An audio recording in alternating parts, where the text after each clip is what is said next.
agar polisi itu bisa presisi, ya, jadi bisa profesional untuk melakukan tugas seperti ini. Jadi artinya kalau yang memang itu yang ada dalam surat undangan, ya itu yang kemudian ditanyakan, ya, tidak menanyakan yang lain atau bahkan melebar ke hal yang lain. Jadi alhamdulillah, ya, saya tadi sudah menjawab dengan detail sampai sekitar 26 pertanyaan, ya, dengan jumlah halaman sekitar 22 lebih, ya. Dan saya juga menyampaikan jawaban saya atas pertanyaan-pertanyaan pada laporan. Dan saya juga saya tadi juga sampaikan dalam jawaban, ya. Saya harap tugas profesional polisi itu persis sama yang dilakukan terhadap saudara pelapor, ya.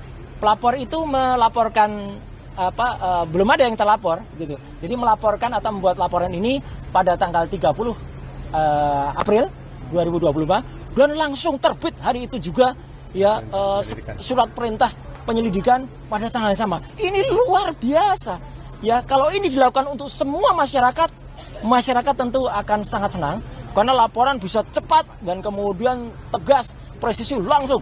Hari itu juga lapor ke SPKT, hari itu juga langsung buat BAP, hari itu juga kemudian terbit surat perintah penyelidikan dan bahkan undangan. Ya, jadi saya harapkan sikap itu juga ada pada semua pelaporan yang ada. Jadi jangan bedakan masyarakat yang ada. Jadi kami ini juga dengan cepat juga diberikan undangan klarifikasi, tapi kami juga cepat juga bisa diselesaikan karena kita sama-sama insya Allah kita mengerti hukum. Ya, kalau kita mengerti hukum, ya begini. Jadi artinya apa yang ditanyakan, apa yang dijawab, saya tidak perlu menjawab apa yang tidak ditanyakan, apa yang tidak ada dalam surat. Itu aja saya kira. Konfirmasi, Mas, ya. Pelapor di tanggal 30 itu siapa?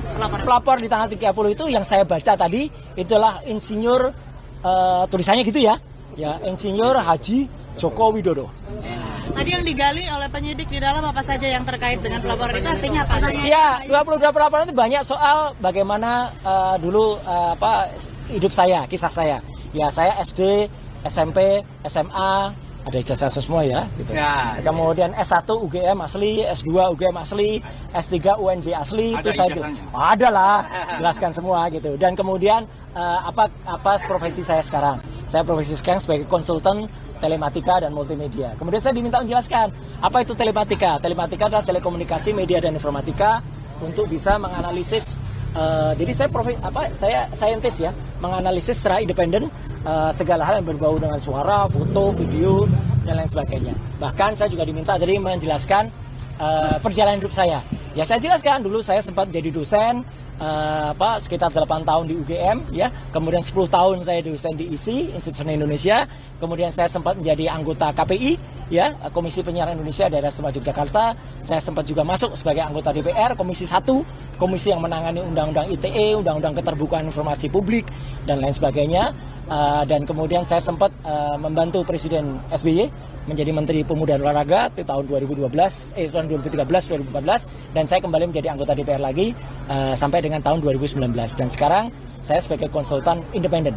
Jadi selaku konsultan independen, saya independen, ya, saya berhak melakukan apa yang menjadi tugas saya dan kemudian saya berhak menyampaikannya kepada masyarakat sepanjang dengan ilmu pengetahuan dan menjadi keterbukaan informasi publik. Itu aja yang ditanyakan tentang itu. Kemudian tentang ada beberapa hal yang lain yang ditanyakan, apakah soal video begini, saya hanya jawab singkat saja.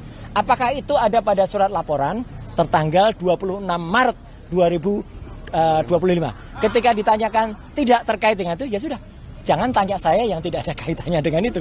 Ya, jadi kalau sama tidak ada itu, jadi lokus dan tempusnya tidak sama dengan apa yang ada pada surat undangan, ya sudah, itu tidak perlu dijawab. Ibaratnya kalau kita mengerjakan ujian, ya teman-teman semua, ya masyarakat, kita diminta untuk belajar tentang fisika.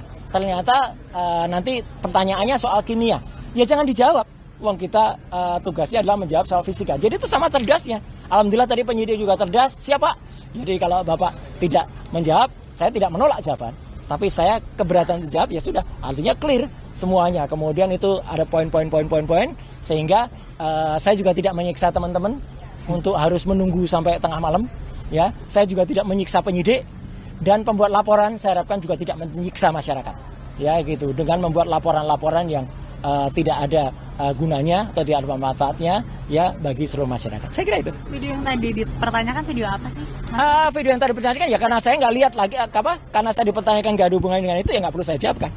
Itu. Ada pertanyaan lain mungkin yang substansi yang terkait Nggak dengan ada, materi? nggak ada karena video itu. Karena yang terkait dengan surat laporan itu, ini harus jelas ya teman-teman. Jadi ini clear banget ya, ini clear banget. Jadi LP itu ada pelapornya, tapi lucunya nggak ada terlapor. Sekali lagi ya, tidak ada nama terlapor. Jadi untuk para kuasa hukum yang kemarin sudah nyebut-nyebut nama, inisial dan sebagainya, hentikan tindakan-tindakan seperti itu tidak bagus ya untuk masyarakat. Karena ternyata tidak ada terlapornya. Jadi kalau tidak ada terlapornya saya nggak perlu jawab.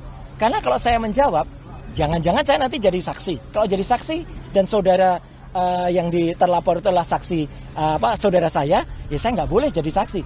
Atau misalnya yang terlapor itu adalah untuk pribadi. Loh, saya malah nggak boleh lagi itu untuk menjawab seperti itu. Daripada itu mubazir, ya lebih baik dari awal saya tanyakan terlapornya mana. Ya, ketika tidak ada terlapornya, ya sudah, saya senyum saja. Penyidik juga ngerti, ya Pak, nggak ada terlapornya, kita maksudnya. Nah, yang kedua adalah lokus dan tempusnya sudah jelas banget. Ya, terjadi di Jakarta Selatan nggak ada Rabunya, tapi tanggal 26 Maret 2025. Udah, sepanjang tidak ada pertanyaan soal itu, ya nggak perlu kita jawab. Ya, karena itu pertanyaannya menyangkut soal itu. Kemudian yang paling penting lagi, saya juga mempertanyakan, ini kan ada pasal, ya di samping pasal 311, 310, 27 ayat A, ada juga pasal yang mau dimasukkan ke dalamnya ya, pasal yang diselundupkan, saya nggak tahu menyelundupkan siapa, ya gitu. Itu pasal 32 dan 35 Undang-Undang ITE. Kebetulan dulu saya ikut merancang Undang-Undang ITE bersama teman-teman yang lain. Pasal itu tujuannya, sekali lagi saya ulangi, adalah untuk transaksi elektronik supaya Indonesia itu diselamatkan dari perdagangan internasional dan kita bisa ikut. Bukan pasal untuk mempidanakan orang. Jahat sekali kalau ada orang menggunakan pasal itu untuk mempidanakan seseorang. Kayak dulu kasus Mbak Prita Mulyansari. Jahat sekali. Ya Omni Batavia waktu itu mempidanakan Mbak Prita gitu loh. Sama dengan ini. Karena pasal itu ancamannya sangat tinggi. Dan pasal itu misalnya, saya kasih contoh. Ada orang ya mentransfer 1 juta. Kemudian dalam bukti transfernya saya ubah jadi 10 juta. Itu saya bisa kena pasal itu di pasal 32. Ada orang memposting sebuah dokumen elektronik namanya ijazah misalnya. Dia katakan itu asli gitu. Padahal ternyata orang yang punya ijazah mengatakan saya nggak pernah mengeluarkan ijazah itu loh. Lah berarti yang memposting ijazah itu salah seorang kader dari partai itu. Kena pasal itu harusnya. Justru itu ya kalau yang smart begitu. Jadi saya tadi tanya dokumen elektroniknya mana? Belum ada Pak dokumen elektroniknya. Ya sudah. Kalau belum ada dokumen elektroniknya ya nggak usah diterima. Jadi saya tadi tidak minta berhenti. Tapi memang selesai pemeriksaannya. Selesai karena nggak ada lagi yang bisa ditanyakan. Ya, karena jawaban saya smart, sharp pada pertanyaan-pertanyaan yang harusnya ditanyakan. Dan penyidik sekali lagi, anak buah Pak Kapolda dan juga anak buahnya Pak Kapolri menjalani itu dengan baik. Dia juga nggak ngeyel. Ya, dia tanya, oh iya Pak, baik Pak. Kalau profesional dan malah kita kasih kuliah tadi panjang, Mirga ngobrol di dalam bagus sekali dan juga bagus. Jam 12 tadi saya diberi waktu untuk sholat zuhur, makan, sholat. Kemudian juga hari ini begitu sudah selesai, ya selesai udah di print clear, semua sudah saya teken, tanda tangan, ya. Dan saya berharap hal yang sama terjadi pada teman-teman yang mungkin ikut diundang, ya.